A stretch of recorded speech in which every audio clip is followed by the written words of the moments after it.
बच्चों, ये वर्कशीट 28 का सॉल्यूशन है जो आपको स्वयं करने के लिए दिया गया था, उसके लिए मैंने बनाया है। अब देखिए, दिया हुआ है, सिद्ध कीजिए कि ये 4 बिंदु दिया हुआ था, A 0 0, B का 3 0, C का 4 1 और D का 1 1 एक समांतर चतुर्भुज का निर्देशांक। तो समांतर चतुर्भुज कहते किसको है? समांतर चतुर्भुज यानी क्या होता है? ये आमने सामने की भुजा बराबर होती है और विकर्ण इसके बराबर नहीं होते हैं। तो यही सिद्ध करना है, यानी AB बराबर में CD और BC बराबर में AD और विकर्ण इसके बराबर नहीं होते हैं। तो ये सिद्ध करना है, AB बराबर में CD, AD equal to BC और AC is not equal to BD। और उसके अलावा आप मध्य बिंदु भी निकाल सकते हैं, AC का मध्य बिंदु और बराबर में BD का मध्य बिंदु होगा, क्योंकि ये जरूरी नहीं है, लेकिन आपको यहाँ पे दिया गया है तो आप ये भी निकाल लीजिए। तो अब ये हमने सजा लिया। तो AB दूरी फॉर्मूले से तो क्या होता है, x के निर्देशांकों का अंतर 0 और 3 का 0 - 3 का स्क्वायर प्लस 0 - 0 का स्क्वायर, तो यहाँ पे 3 इकाई आता है। इसी तरह BC निकाल लिए तो ये √2 इकाई होता है। यहाँ पे x1 x2 आप मान लेंगे और दोनों के निर्देशांकों का अंतर के हिसाब से CD बराबर में ये आ जाएगा 9 इकाई, √9 बराबर 3 इकाई, AD बराबर में भी √2 इकाई और AC बराबर में आएगा √17 इकाई और BD बराबर में √5 इकाई। तो अब इसमें हम देखते हैं क्या है।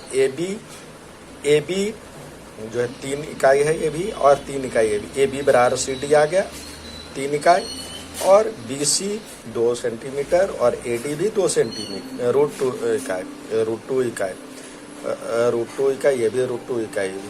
और ये जो विकर्ण था हमारा BD और AC, यहाँ पे √17 इकाई और यहाँ पे √5 इकाई, तो ये दोनों बराबर नहीं है। तो इसका मतलब समांतर चतुर्भुज हो गया।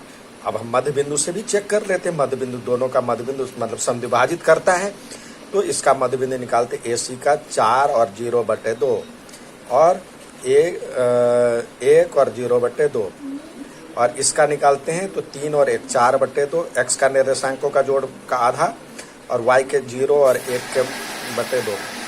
तो ये आपका आ गया दोनों बराबर, 4/2 और 1/2, तो ये दोनों बराबर हो गया। अब दूसरा सवाल है, P तथा Q का निर्देशांक दिया, AB को समत्रिभाजित करता है, यानी समान 3 भागों में बांटता है। तो उसका निर्देशांक ज्ञात कीजिए। तो हम A और B मान लीजिए, लाइन खींच लिए, और P और Q है जो कि समान भागों में बांटता है।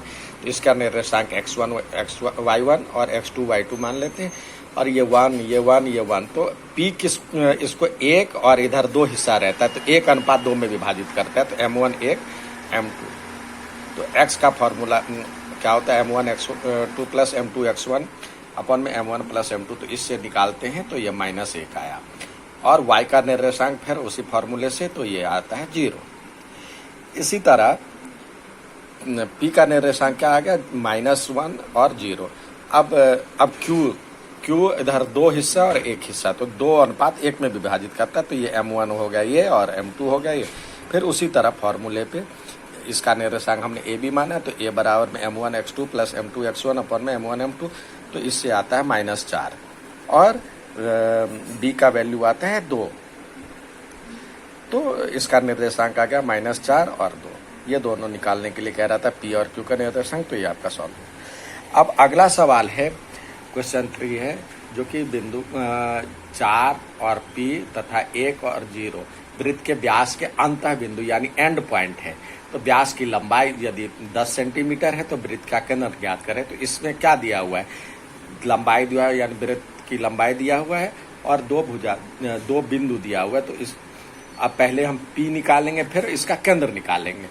तो ये वृत्त हो गया, तो वृत्त का एक केंद्र ये और एक मतलब ये हो गया आपका हमारे पास ये व्यास हो गया। तो इसका एंड पॉइंट ये है दोनों, तो इसका निर्देशांक हमने लिख लिया। तो ए बी बराबर में 10 दिया हुआ है, तो फॉर्मूले से, डिस्टेंस फॉर्मूले से एक्स के निर्देशांकों का अंतर यानी x2 में से x1 गया, y2 में से y1 गया, उसका स्क्वायर, तो ये आया आपका। दोनों ओर बार करेंगे तो ये 100, ये 3 का square plus root minus P का स्क्वायर, तो ये 9 इधर आके घट जाएगा, तो पी स्क्वायर 91 आ जाएगा, तो पी का मान √91 आ जाएगा। तो केंद्र का निर्देशांक, वृत्त के केंद्र का निर्देशांक x बराबर में मध्य बिंदु होता है, तो दोनों के x1 प्लस x2/2, तो 4 इधर 4 है और इधर 1 है, तो 4 1 5/2, और इसी तरह y का निर्देशांक p प्लस 0/2, तो यानी √91/2, तो p का वैल्यू हमारे पास क्या है, 91 है, √91, तो हम रख दिए, तो ये हो गया आपका। अब इसको जल्दी से करके उतार करके जल्दी से भेजें। धन्यवाद।